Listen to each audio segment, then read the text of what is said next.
All right, good morning for those of you who are in the United States. Happy Monday, and good evening for those of you who are joining us from Asia. Welcome to Stimson Center's webinar, Japan's Nuclear Dilemma. We're letting people sign on into the room, so we will get started in just a couple of minutes.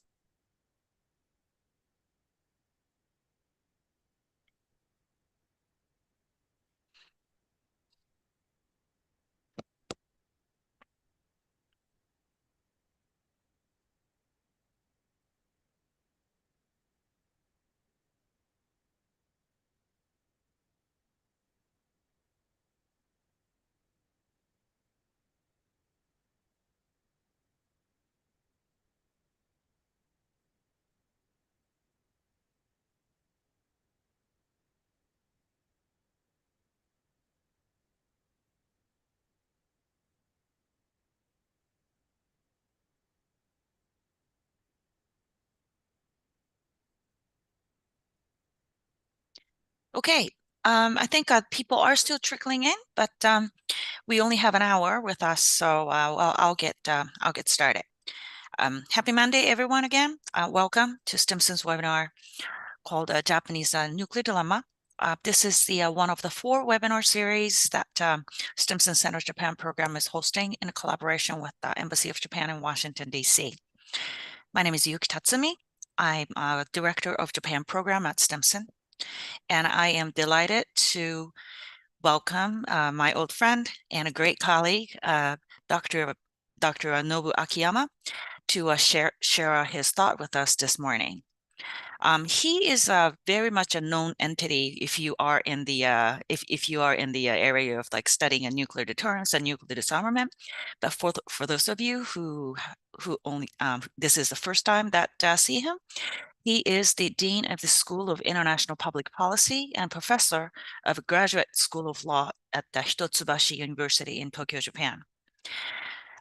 Akiyama-san is also an adjunct research fellow at Japan Institute of International Affairs, the affiliation he's held for a long time. And also he has a side of a practitioner as well when he served as the minister counselor at the permanent mission of Japan to the international organization in Vienna, and also special advisor to the ambassador on nuclear security from April 2016 to March 2018. The way the webinar is going to work is I'll open the session by asking a couple of opening questions to Akiyama-san. And then after that, we will go immediately into the question and answer with the rest of the audience. So for those of you who have questions, please utilize the Q&A icon on this screen. I will not be monitoring chat. That is solely saved for our communication team to let me know if there's any technical difficulties. So I will not see the question that are posted on this chat page. So please do use only Q&A. So with that, Akiyama-san, welcome. I hope, thank you for staying up late for the audience in the US this morning, and good evening to you. Let me start by asking this question. Start with this morning's seminar title, Japan's Nuclear Dilemma. How has the bombing on the Hiroshima and Nagasaki on one hand, and the necessity to rely on the extended deterrence from the United States during the since the end of the post-World War II era has shaped Japanese perception of a nuclear weapon? Thank you very much, Yuki, for the invitation to this webinar. And it's good to be with you. So since we've been friends for, I don't know, some decades now. 2 maybe? Yeah, two. Right. And so I'd like to first of all address Japan's dilemmas, or nuclear dilemmas. I would say 2 dilemmas.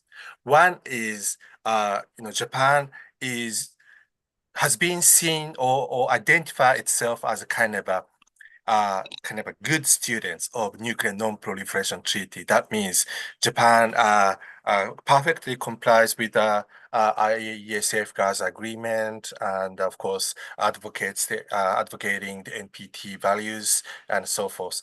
But on the other hand, because of the shortage of natural resources in Japan, Japan started the nuclear fuel cycle in 1950s. Then that is seen as kind of a potential proliferation risk. So Japan has to face the dilemma of kind of advocating the non-proliferation globally.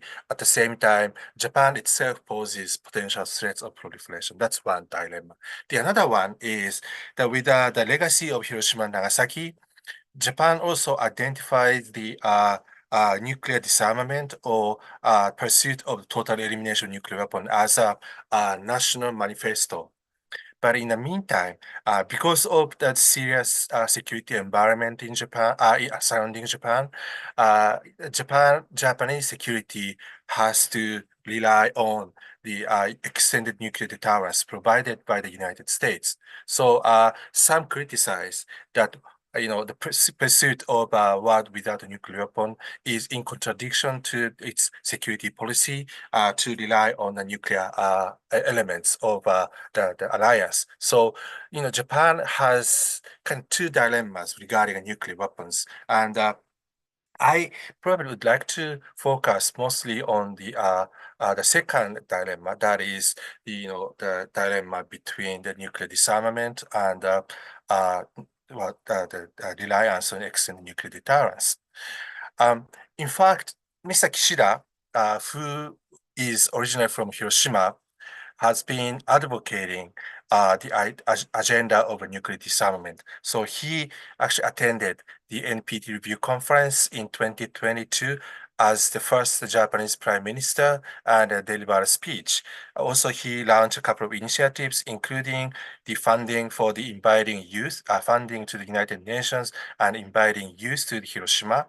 And also in fact, today, later from 10 o'clock in US time, the Japan chaired the briefing at United Nations Security Council on the nuclear non-proliferation disarmament.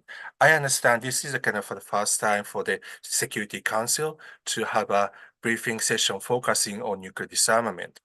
And also, Mr. Kishida launched the International Group of Eminent Persons for the World Without Nuclear Weapons. That is a group of experts who are now working to propose some ideas how to promote the idea of world without nuclear disarmament and giving some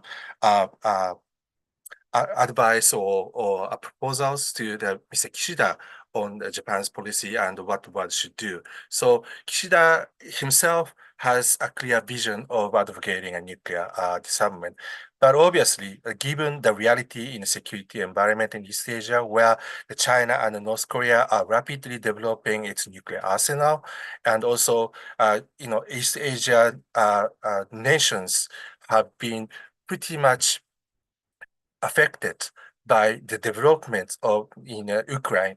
The Russia indicated the nuclear coercion and use of nuclear weapons and tried to advance its strategic interest under the nuclear shadow. And so that kind of picture was pretty much similar to what the non-nuclear armed states in Asia experiences. So, and we perceive, particularly Japan perceived China may act more assertively under the strong nuclear shadow. So we are pretty much kind of prompted by the case in Ukraine in promoting our security. So after the war in Ukraine happened, and the Japanese security policy has been drastically shifting. Well, first, the ceiling of military spending, defense budget exceeded 1% and now targeting the 2% of GDP. And also a national security strategy, national defense strategy issued in which Japan can announce to acquire the long-range strike capabilities, which of course it's conventional, and also the U.S.-Japan alliance has been strengthening. And I think these are pretty much prompted by what happens in Europe, of course, along with the deterioration of security environment. And in this context, I think the how nuclear elements are kind of worked in order to uh, increase the security of Japan.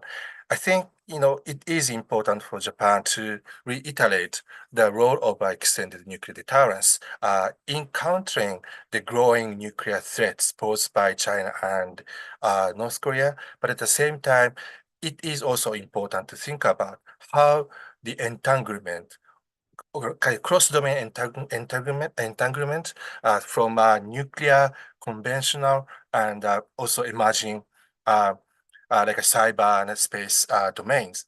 And further, we are also coping with the disinformation operations. So altogether, we need to establish the integrated deterrence architecture.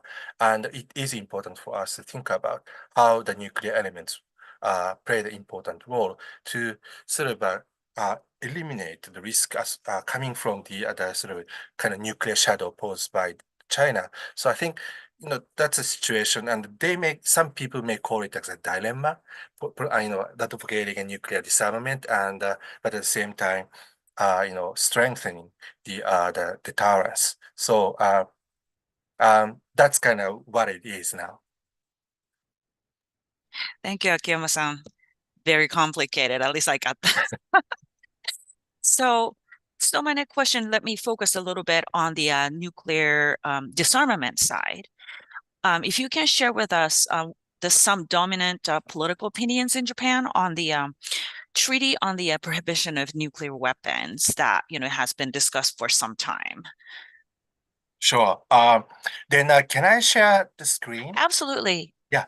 So can you see the screen? Yes.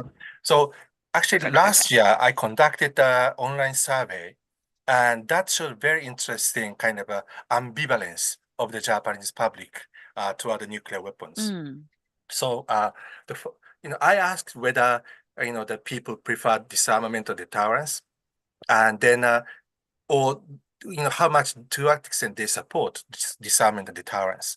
And 90% of the respondents supported the nuclear disarmament. At the same time, 86% supported the alliance with the United States and mm, also consider extended nuclear deterrence as important, was 85%. So in Japanese mindset, they found that the disarmament and deterrence are equally important.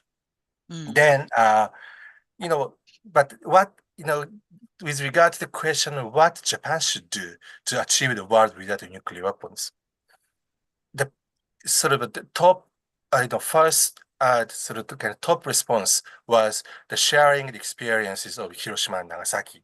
mm, So 45% of respondents said that that's the most important. And in the meantime, the 20% said strengthening alliance would be important. So this also shows some kind of a contradiction or dilemma that mm, Japanese people might have. And then, sorry, I also compare the the responses on the threat, which is China, huh, right? I compared kind of what kind of responses that Japanese people expect from the United States. mm, And so they said, if Japan is attacked by China, then how would the United States respond? mm, So then only 18% said by any means, including nuclear weapons. And 46% said maybe retaliation by non-nuclear measures. mm, So they wanted the extended nuclear deterrence, but the Japanese people did not want to use didn't want the United States to use nuclear weapons.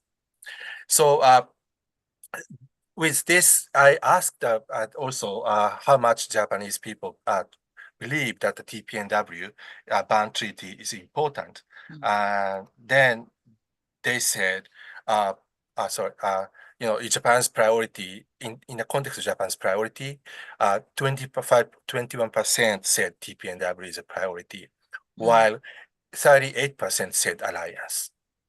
So Japanese people understand somewhat to some extent the reality of the security and did not support as a kind of short-term policy and did not support TPNW as a kind of short-term policy.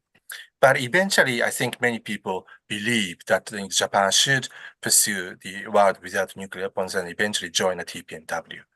But now Japan does not join the TPNW. Obviously, the reason is that might undermine the trust between United States and Japan. And also, Japan did not actually join the member states meeting of the TPNW, mm, even as an observer. mm, And many people said, Japan could join the meeting as an observer status, with an observer status. mm, But and and that could be a possibility. But also, when the United States does not join, and then if Japan joins, then mm, some people might consider that, Japan is mm, behaving like a good boy and the but ultimately, mm, Japan relies its security on the United States, which is seen as a kind of bad boy in the TPNW. And so probably in the context of US-Japan relationship, mm, this may not be kind of faithful in a sense, mm, right? So if you are the good boy and your friend is a bad boy, and ultimately you have to ask your friends to mm, help me, mm, help. I don't think that's kind of appropriate attitude, and mm, so that's kind of something that mm, probably uh, you know hinders Japanese to join the TPNW. Although some might say the European countries have joined the TPNW as an observer state, as an observers. mm, And but the thing is, if you compare Germany with Japan, Germany has kind of very much solid institutionalized nuclear sharing mechanism, and which provide a more credibility of U.S. commitment and maybe a kind of a sharing the nuclear destiny between United States and Germany, while mm, Japan doesn't have such an institutionalized nuclear sharing, and which I don't think it's appropriate. So it's okay. I mean, I don't think the nuclear sharing would help the concerns of Japan, so I don't think we need it. But still, lack of this mm, institutionalization of a nuclear sharing a nuclear destiny, it would be a kind of something that Japan might consider as a kind of a reason why not to join mm. the TPNW. Even more complicated. Now I really start kind of getting appreciate the complexity.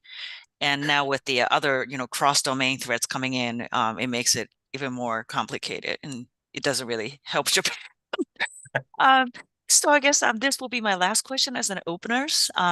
So as you mentioned in your remarks already, a lot of things happen in the last couple of years in terms of strategic environment that Japan itself finds itself in, and then also globally as well. We are seeing Russia, Ukraine, Middle East. There are a lot of conflicts popping up at many places in the world.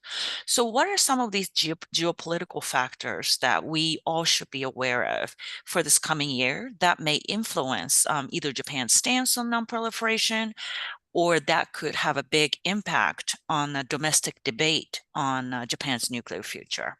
Sure. So this slide is a very, very short summary of my take on the security environment surrounding Japan, and obviously, particularly focusing on the nuclear aspect. And as I mentioned earlier, the China and North Korea are rapidly expanding their nuclear arsenal, both in a qualitative and quantitative ways. So their nuclear deterrence vis-a-vis United States, vis-a-vis probably you know U.S. allies in Asia are significantly increased. So we are, in other words, Japan will face more vulnerability vis-a-vis Chinese and North Korean nuclear capabilities. Mm, In particular, if we look at the sort of area of medium-range missiles, particularly on a ground-based medium-range missile. China has 1,500 ground-based medium-range missiles, while United States, Japan has now zero so far. And of course, Japan decided to acquire the Tomahawk from Mhm. the United States, but still that's kind of 100 or something, few hundred at most. And so here is a huge missile gap. And considering that China may use these medium range missiles for the dual capable missiles, and so Mm, we are concerned of the co-locations. That means nuclear warheads and conventional warheads are mm, located in the same place. So we may have kind of a uh, we may have to really seriously consider about the missile gap. Of mm, course, that's different kinds of missile gap from what Europe experienced, right. but this is something that we have to really think about. Thirdly, now the people in East Asia are considering more risks of the conflicts or contingencies over Taiwan Strait or the Korean Peninsula, and North Korea is uh, now reportedly developing its so-called maneuverable tactical nuclear weapons and change the policy to see, South Korea as an adversary. So that means they might consider scenarios using nuclear weapons in the Korean Peninsula. And so then, of course, in those contingencies, if United States would be helping Taiwan or South Korea, then their operation definitely requires the support from the Japanese self-defense Mm, forces, and they need to use U.S. bases in Japan. So that means the Japan might face the nuclear coercion by mhm, China or North Korea.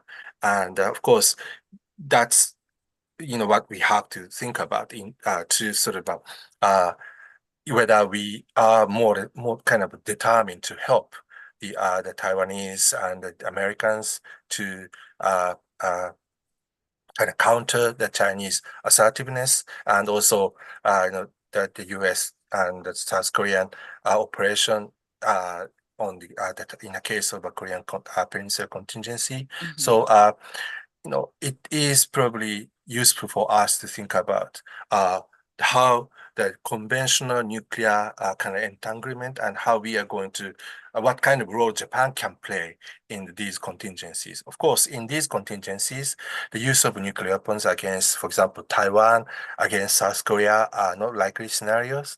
But I think the most likely scenario is just simply blackmail to decouple the United States mm, and Japan in order to reduce the US ability to operate in East Asia. mm, So that's a sad thing. That finally, in such a kind of conflicts or contingencies, obviously that will take the shape of the hybrid warfare under the mm, long nuclear shadow. So one, in how are we going to reduce the salience of nuclear weapons mm, on their side? At the same time, how we are going to build the sort of so-called integrated deterrence architecture to cope with the hybrid warfare, in particular, how Japan should build its own defense capabilities, at least to defend mm. ourselves. That would maybe redirect U.S. assets into the Taiwan or Korean contingencies. So, Thank- yeah. mhm. No, thank you. It's this is actually a great segue into the Q&A, because first question, I think oh my gosh, there's like very enthusiastic audience this morning. Already 10 questions in the queue. But there's even more enthusiastic participants this morning who actually sent a question in advance of the seminar. So I have to go to this one question to start up the Q&A. But that is really along the line with what we've been discussing so far. So this is a good one. Is it appropriate for Japan to discuss its nuclearization effort in public as a method of a nuclear deterrent in view of North Korea's consistently growing threats? Mm, thank you. I don't think it's a good idea.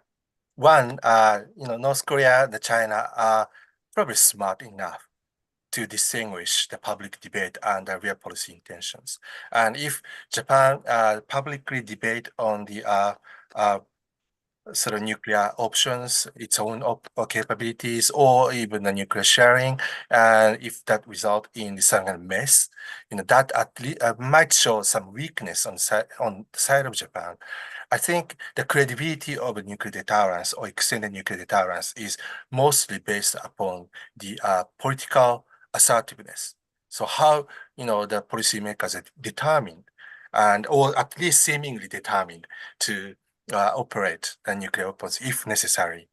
But the political debate, if it doesn't happen in a way to constructively and Mm, effectively discuss on the real policy options, it probably would be not so constructive. mm. So that's Thank my you. Thank you. We have another one coming in kind of along with deterrence by conventional capabilities, which has been Japan's emphasis so far. Another question comes in from actually our colleague John Walsall. So good morning, John. Thanks for the question. Um, his question is, Japan has, as we discussed and you discussed, Japan has heavily invested in U.S. conventional integration, while ROK has been emphasizing more on the nuclear consultation and coordination. Is there similar interest in Japan to do more on nuclear in terms of consultation like South Korea? And has Japan engaged ROK to perhaps do more on conventional as a replacement for nuclear? So this is kind of a US, Japan, ROK triangle and how this nuclear versus conventional deterrence might play amongst these three, very much in mind of what's been going on in North Korea. Sure. Thank you very much. I may be wrong, but my take is that the role of nuclear weapons in the potential conflicts or contingencies in East Asia is more or less about kind of so-called nuclear shadow. So it's kind of blackmailing and coercing and make a political implications and making a decision of Japanese joining, for example, US in the supporting Taiwan or supporting South Korea or something. And so in that respect, I think what Japan need to do is to build up the conventional deterrence capabilities, conventional capability to cope with the potential attack by the conventional forces of the by our potential adversaries. And so by having our conventional defensive capabilities, then we are able to buy more time and wait for the US responses. And, they have more kind of a sort of appropriate allocation of the resources. So Mm, that's one thing. The other is, in the meantime, if the Japanese and American policymakers or defense authorities consider that the risk of the contingencies in the two fronts are rising, then it may be useful for the policymakers or alliance managers to discuss on potential scenarios that may involve the nuclear elements as well. And mm, because if that is the seen as kind of one of the options or possibilities, then I think Japan wanted to know in what kind of scenarios that Japan and what kind of scenarios Japan can play, what kind of roles, in particular in case even in the case of use of nuclear weapons. So uh, it may be different from a kind of a joint decision making or something that the Korean government may be seeking, but at least I think Japan and United States could share the consultation on the scenarios of contingencies, including the one involving the nuclear weapons. But with regard to sort of sharing the decisions, the nuclear sharing, I don't think Japan is not going to choose the NATO type nuclear sharing. So stationing American tactical nukes and operating the gravity bombs in the tactical ways with the Japanese aircraft and so forth. I don't think that it wouldn't fit to the kind of theater mm, characters of the theater in Asia. mm, But but at the same time, I sometimes think about we have to share the responsibility of use of nuclear weapons. So in NATO documents, there are three there are the three sharings, right? The sharing the capabilities, sharing the decisions, and thirdly, sharing responsibilities.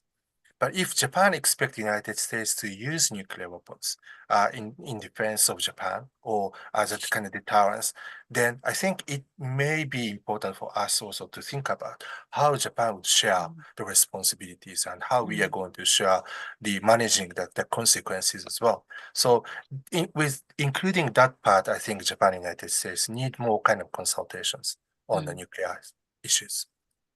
So as long as let me stay on this U.S. Japan are okay for a little bit. So as we know, U.S. U.S. Japan are okay do share info sharing on the ballistic missile defense front. How do you assess whether it's helping nuclear deterrence between the three countries? Well, yeah, obviously, I think it is really helpful for three countries, particularly in responding to potential, the kind of scenarios that the North Koreans are launching the missiles to specific targets, not like a testing or something. So, and also, as three leaders agreed at the Camp David, I think it is important for them to institutionalize this cooperation by, doing some substantive things and make, when they share the benefits of the cooperation, that is sharing the kind of a trajectory data on the trajectory of the missiles and so forth, and that really help probably defense authority. I mean, the policymakers of three countries. And then by sharing the benefits of this kind of share, Mhm, uh, or this the data on the missiles, probably the cooperation would become irreversible, irrespective of mhm, domestic political environment in each country. mhm, So it's not really specific to nuclear parts, but I think for the defense wise, it is really useful in my view. mhm. Thank you. And we have a question coming from another old friend of ours, Paul Giara. Good morning, Paul. So his question is, in February 2023, Japan's a study group chaired by Oriki-san um, came came up with the set of policy recommendation for Japan's future defense policy, but one of that included Japan ease its three non-nuclear principles that prohibits possess, produce, or introduce. The relaxation would allow the resolution will allow the nuclear-armed U.S. warships and military aircraft to enter Japanese waters and airspace to port calls and deployments as the situation demands. What effect has this study group had in Japan on the debates and a policy concerning the nuclear deterrence? Right, thank you. Yes, I'm pretty much aware of this study, and but I think in among the experts, we have been talking about the maybe potential possible scenarios of making three non-nuclear principles into 2.5 or two principles. Mhm, But so far, I think this idea may not gain the strong support among the public. And my view is, this three non-nuclear principle is not the official legal policy, but it's a kind of a resolution adopted by the Diet. So it's kind of political commitment. And then I think you may recall during the DPJ administration, Foreign Minister Okada asked when he was asked about the three non-nuclear principles, and he said, no, it's a political commitment. And when the situation evolves and when necessary, Japan can abandon it and without any kind of legal constraints. I mean, they could reconsider if necessary. So question is it the right timing to change it now? mhm, No, I don't think so. This is a kind of one mhm, sort of a card for the escalation, one ladder of escalation, declaratory policy escalation. So why mhm, don't we keep it until the real, situations get deteriorated? mhm, And I think escalation control and risk management will be a very important part. And we don't want a kind of a just straightforward escalation. mhm, But so how are we going to escalate and control the situation? We in order for us to do that, or to get in order for us to control the escalation, it is better for us to have a kind of a variety of the options. Thank you. So along this line, as we recall, the late Prime Minister Abe has spoken about his thoughts on Japan and nuclear weapons from time to time. And whenever he does, it always may be in news headlines, right? So there's one question who asks your opinion on late former Prime Minister Abe's statement that the possession of a nuclear weapon does not violate Japanese constitution if it is limited to defensive purpose and remains small in scale. Right. In theory, probably yes. But in practice, what will be the defensive nuclear weapons? And maybe the situation where we use nuclear weapons defensive way. Uh, so, of course, we now have the long-range strike capabilities, which is conventional. And, if we put the nuclear warheads there, and can we consider it's kind of defensive? But I think if we use nuclear weapons, inevitably there will be strategic implications and pretty much politically offensive. Mm. So, you know, we could talk about, defensive nature of nuclear weapons in theory, but in practice, probably, in my view, it is not a good idea. And the thing is, furthermore, I'm kind of sometimes think whether United States is going to join a war which is started by Japan, in particular when Japan possesses nuclear weapons and Japan suggests use of nuclear weapons. And if United States would use the Japanese nuclear war, then is Japan, United States going to join in case that the US may be attacked against, possibly against its will. So, you know, since Japan really need US extended deterrence, nuclear deterrence, more than our, more, and I think that will be more credible vis-a-vis, the China, for example, then maybe what we need is how we can make the commitments of extended deterrence on both sides more credible rather than Japan has its own capabilities. Mm. So we talked about Japan's alliance with the United States is really critical in terms Mm. of it's a kind of a shaping its posture toward the nuclear weapons, deterrence, and nuclear disarmament. As we know, we are facing a U.S. presidential election in November. So there is a couple of questions along those lines as well. So I'm just going to group them together. Depending on the results of of course, obviously U.S. presidential election, cooperation between Korea, U.S., and Japan definitely definitely be impacted depending on who gets elected. Excluding U.S. variables, so taking U.S. out of the equation, out of this trilateral relationship, how far do you think can Japan and South Korea cooperate in the nuclear field? In what areas what kind of a specific cooperation do you think is possible between Tokyo and Seoul? Mm. Yeah, I'm pretty much negative about the prospect for the nuclear cooperation between ROK and Japan. I think before talking about nuclear issues, there are so many things that Japan and South Korea should talk about, particularly in defense cooperation. For example, you know, two countries are not talking about AXA and also the command and control questions and so forth. So they are more or less important for conducting the operations jointly.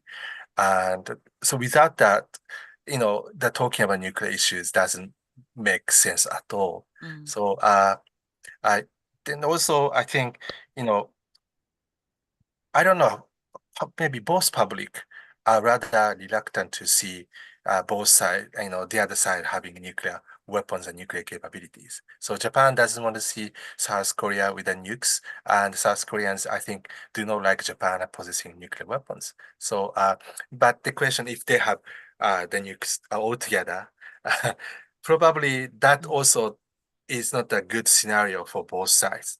So both public don't mm, like that as mm. well. So without the blessing of the public about these nuclear weapons, probably I know two countries cannot talk about the nuclear cooperation. Mm. Thank you. So we've been really focused on the North Korea and possibly indirectly China so far. But what about Russia? What kind of threat does Japan feel from Russia? And is the threat, and also when it comes to China, is the threat from China direct or is it indirect?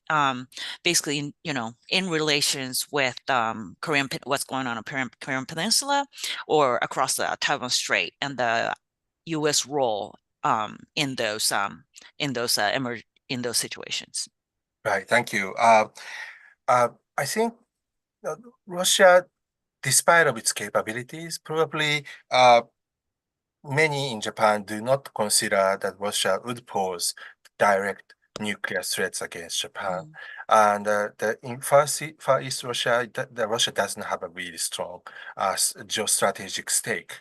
Uh, although for economic reasons or very vague kind of uh, geographical or geographical interest is there, like boundaries.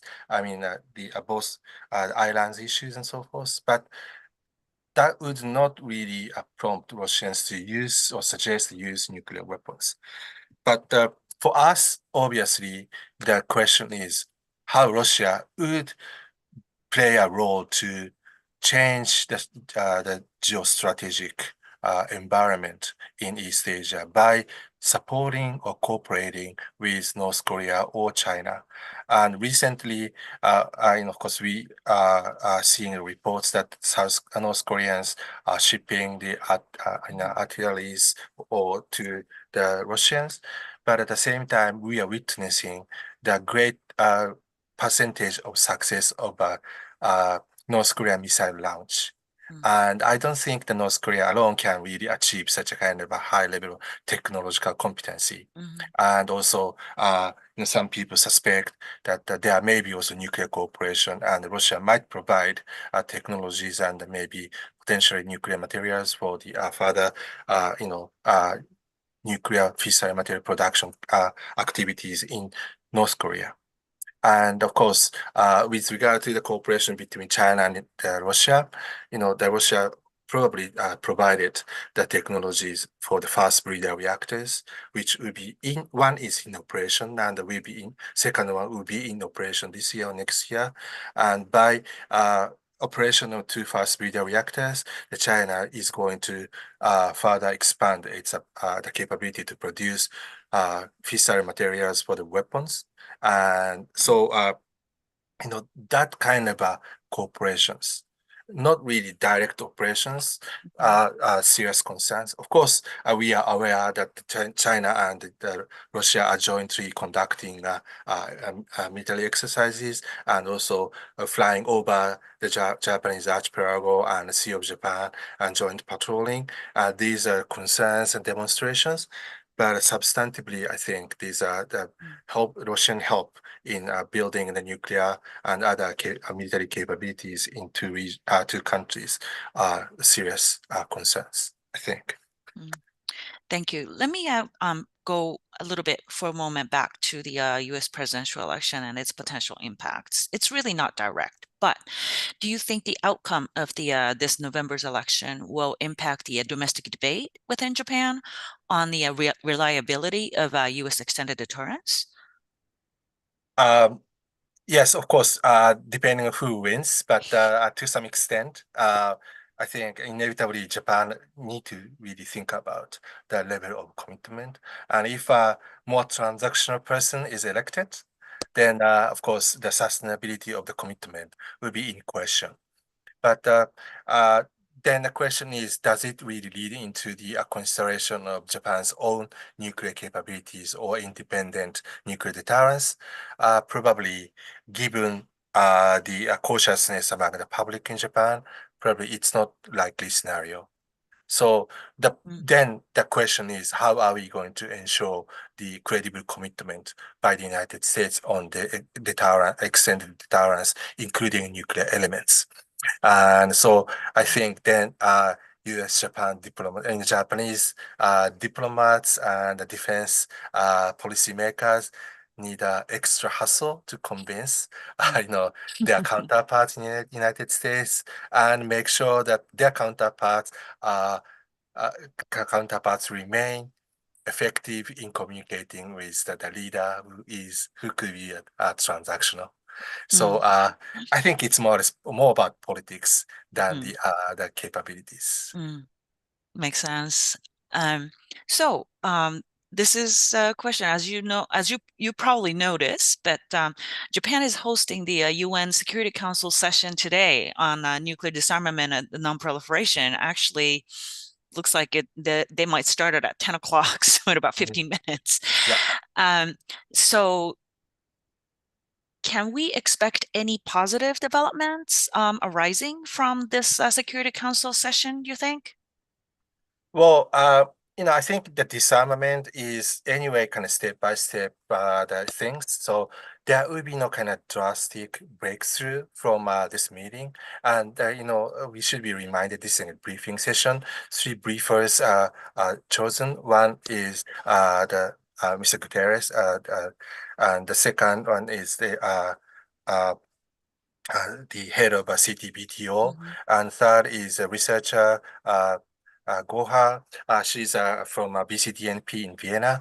And so it's more kind of briefing session with the speech by the Foreign Minister Kamikawa. And I think, you know, Japan's priority in this the multilateral diplomatic context, one is of course promoting the early entry into force of the CTBT, but currently, I think Japan is more or less interested in promoting the starting the negotiation on fissile material cut-off treaty. So, increase in the production of fissile materials for weapon purposes would be kind of a very bad sign. So, I think the Japanese government wanted to put a ceiling on the production and no increase in the fissile material production for the weapon purposes.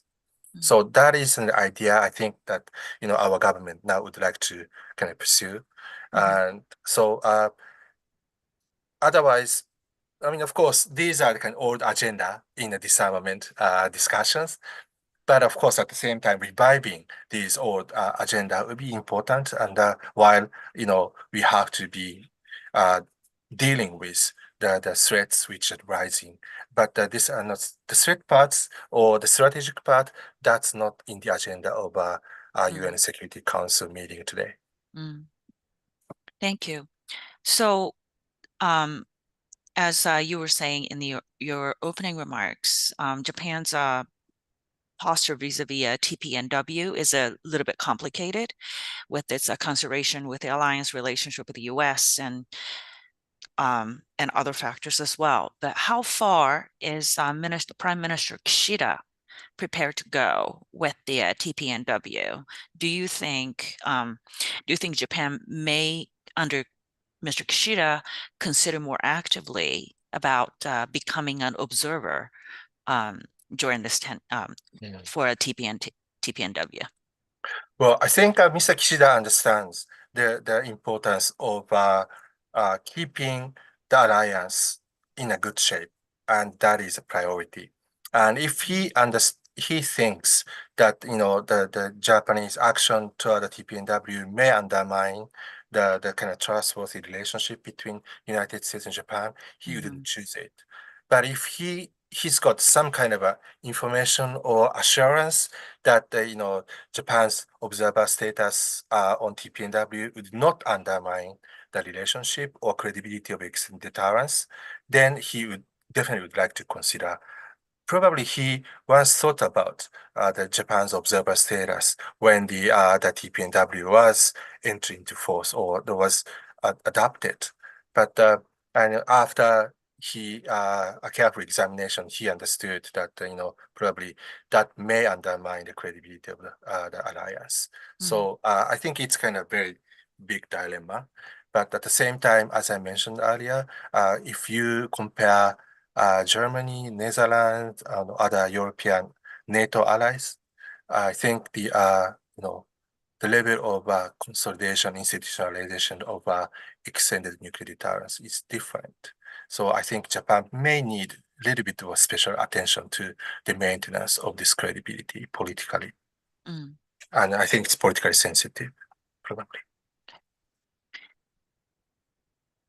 Thank you. Another question from our old colleague, Ben Self. Morning, Ben. This is complicated, so get ready. So part of the function of Japan's recessed or virtual nuclear deterrence was meta deterrence vis-a-vis the non-proliferation, basically buttressing the NPT regime. There was even explicit rhetoric that the acquisition of nuclear weapons by regional states would provoke Japan to also pursue them using its plutonium stockpile. So this meta deterrence failed to restrain North Korea, though. So is the purpose of the recessed deterrence now is option number one, domestic reassurance, or option number two, hedging against abandonment by the United States? Hmm. Thank you, Ben. You are asking a very complicated question. I told you. Yes, very kind of ideational. Uh, I think, probably it is important for us to take a look at the actual process until the possessing nuclear weapons and maybe actions that we need to take in order to to acquire tangible, substantive nuclear deterrence rather than kind of a meta deterrence type of kind of ideational type of discussions. And for example, of course, Japanese plutonium stockpile is a proliferation concern in theory, and but in practice, you know, the IAEA safeguards agreement will be kind of a it may not prevent Japan from acquiring nuclear weapons, but that would be a very important signal to the international community that if Japan would stop the complying with the IAEA safeguards and stop the accepting IAEA inspectors, I think that's a very, very bad sign that Japan may be pursuing nuclear weapons. But as long as Japan keeps its commitment, probably that could be seen as a relatively safe sign that Japan is not going to go nuclear. And so I think we are discussing nuclear deterrence in a very much conceptual way when we talk about these potential latent capabilities. But, I think our potential adversaries are looking at relatively what's a kind of a physical and tangible evidences of Japan's activities. And so far, I don't think that kind of a meta deterrence discussion would not be so I don't know how should I put it useful or influential in a sense. And uh, to kind of talk about the nuclear relationship with the others. And it's more rhetorical and it's kind of political debate, not strategic. I don't know if I answered to your questions, Ben, properly, but it's a very difficult kind of conceptual discussion, and Well, you, if he has a like, follow-up, he knows how to get you. So yeah, yeah. Sorry, the limit of my vocabulary is in English. So there's another question. There's a lot of question on the Japan ROK. What can they, what can two countries do to cooperate in the field of nuclear disarmament and or perhaps arms control? Cross-party group of parliamentarians in South Korea and Japan have been very active on a 3+3 proposal for a Northeast Asia nuclear weapon-free zone with events at the Korean National Assembly and the Diet Japanese Parliament, and a recent joint events in the U.S. Congress as well, co-hosted by Senator Ed Markey. Is this getting any traction in the within Japan, both at the official policy discussion or more at the more of a broader public? Right, thank you. I think our foreign ministry is aware of this idea, but I don't think it's going to buy this idea. And reason is, 3 plus 3 means who are the three? Who are the three? And the question is if those who are non-nuclear include North Korea, is there any really prospect in near-time future that North Korea is going to abandon nuclear weapons? And probably North Koreans would seek the nuclear armed state status in this the Northeast Mm, Asian nuclear weapon free zone. If they asked for this nuclear status in this framework, how would you respond? mm, And that is more likely scenario than the North Korea would accept mm, the assurance by the United States, China, and Russia. mm, So then the second question is, when China guarantees the negative security assurance, it's a declaratory policy. How do you uh, trust when the China has 1,500 missiles which could reach Japan, and some of them are dual capable? And we don't know where they are deployed and where nuclear warheads are deployed. And then without verification, then do we just simply trust what China would say? In my mm, view, I think our foreign ministry, our Ministry of Defense would not say yes. So, you know, I think we have a lot of questions, to realize this idea. Of course, in theory and ideally, I would like to see drastic reduction of nuclear salience in the security dynamics in Asia, and that is ideal. But China may has its logic.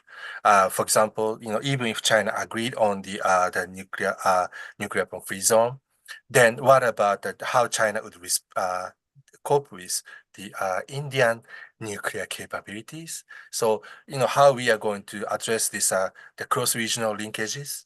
And so we cannot really address the security only within a framework of Northeast Asia now. mm. Very interesting. So in this, so the word China has obviously came up a lot in our conversation, and this will probably be the last question.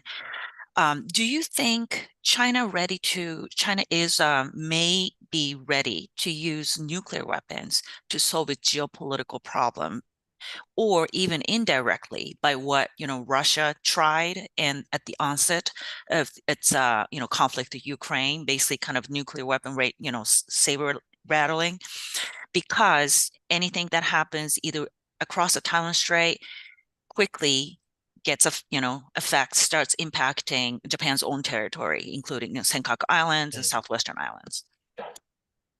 Right. If I focus on the first question is whether China is going to use nuclear weapons to solve the geopolitical problems. Uh, my answer is no, because the nuclear weapon doesn't solve the geopolitical problems anyway. It is kind of it has a strategic implications, and that may not be contradiction to what the China tried to achieve in the case of the Senkaku contingencies, and if not Senkaku or the Taiwan contingency. Obviously, the for China, the successful military operation over Taiwan is to take over the control of not only the land, but also the population of Taiwan. And nuclear weapon doesn't help in this regard. And so, but the nuclear weapon may help to decouple Japan or even United States from Taiwan. So nuclear coercion is something that we have to be ready for, and we try to kind of reduce the impact of how we are going to reduce the impact of this nuclear blackmail will be Mm, the one question in the thinking about our deterrence. mm. Thank you very much, Akiyama-san. We're right at the 10 o'clock mark right now, in the Eastern Daylight Saving Time, and 11 p.m. for you. So I know that I didn't pick up 14 additional questions that was kind of hanging there, but I'm really, really sorry for those of you who I could not get to. But I have to be respectful of everyone's time. So again, thank you so much, Akiyama-san, for joining us. Thank you very much for I only having me. begin now, I Yeah. just begin to appreciate the complexity of this issue even more now. So for those of you, this is the series of a 4 webinar, and Akiyama-san's was the third. Last one is next Monday on economic security or economic coercion. For those of you in Asia, this is a little late. For those of us in the United States, it's from 10:30 a.m. to 11:30 a.m. But for those of you, especially if you're chiming in from Japan, it's going to be 11:30 p.m. to 12:30 a.m. So if you don't mind staying up extra hour, please do join us. But other than that, again, thank you, Akiyama-san, for this great conversation. I really, really enjoyed it and learned a lot. And I hope everyone did too. And thank you so much. This